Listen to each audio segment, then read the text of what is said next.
What is up, guys? It is RSC6414 here, back with another video. This time I am reviewing WWE Superstars. Really, the show was, the tag match was decent, but the Divas match was, no, it was better than last week's, I thought, overall, or the week before last week's. It was decent. I wouldn't say it was great. I wouldn't say it was terrible. Um, So yeah, I'll get to the review. There's two matches as usual on Superstars. Um, I think that the first match was the better one. It was Tons of Funk versus Primo and Epico. Epico now has like dreadlocks almost. We haven't seen Epico in a while. I've seen him some on NXT or Primo. We haven't seen them as a tag. Rosa did not come down to the ring with him, so she's moving on to other things, I guess. She's not their valet anymore. Anyway, she didn't come down this time. Maybe she still is. I don't know. But yeah, this match, there was a couple. There was like one of those splashes by Brodus Clay. There was a suplex, a high spot for some near falls. Um, there was one point where I can't remember if Primo Epico went for a high spot and missed. Um, they hit Primo, and then Tenzai hits a sweet tea, hits a rolling senton. Then him and Brodus Clay pick him up, and then deliver like the boom shakalaka or whatever it is, whatever they call it. Bad intentions or something like that. It's their new move. They basically pick them up. Brodus and Sweet Tea pick somebody up. They're like this horizontally, and then they just jump up and fall, slam them right on the mat.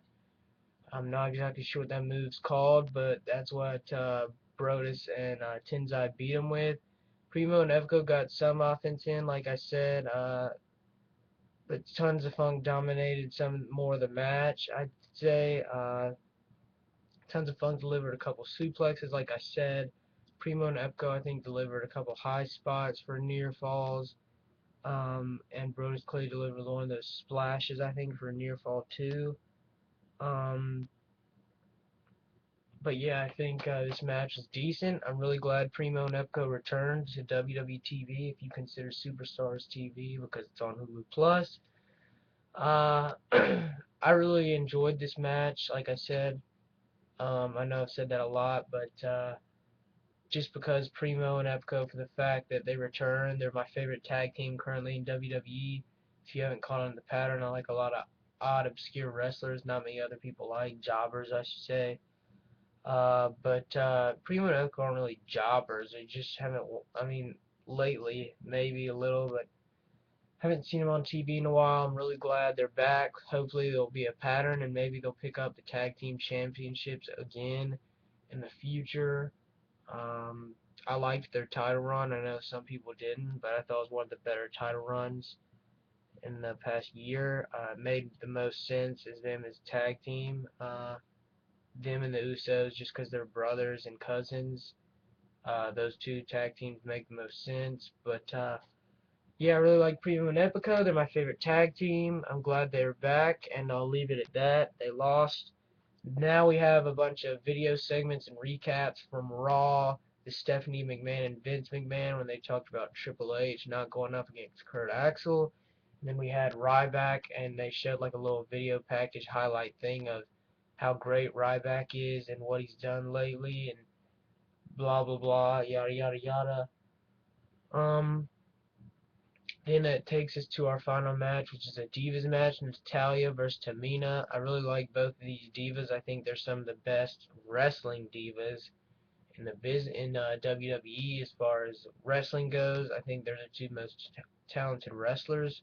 Maybe not if the top five of the Divas division right now. Not a huge fan of the Divas division lately. I think the Knockouts division is better for TNA, but don't get me wrong, the Divas division, I think they're hopefully they'll move up and get more time in their matches. I'd like to see some more matches on the bigger shows, maybe. But yeah, the Divas division's alright. I think with they get more people and like they give them more time, I think it'd be better. But yeah, this Divas match was decent. It lasted 6 or 7 minutes, so pretty long for a Divas match. Generally, we see 3 or 4 lately, but it's Tamina versus Natalya. Natalya is my favorite diva wrestler, so I was glad to see her. But yeah, this match was pretty good. Tamina had Natalya in a submission at one point with her arms like this. She countered out of that. And then later on in the match, Tamina ran and kneed Natalya a couple times in the turnbuckle for a near fall. And then at the end of the match, Tamina had Natalya on her shoulders. She was going to do a move. Natalya counters. And she puts him in the hard, whatever it's called, hard done, God, I forgot what the name is. She puts, trying to think right now.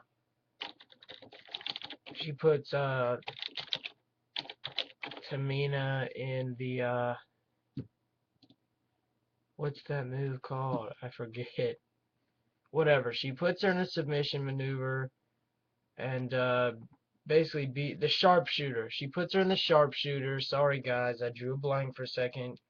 Bear with me for the I drew blank for about 20 seconds. Puts her in the sharpshooter.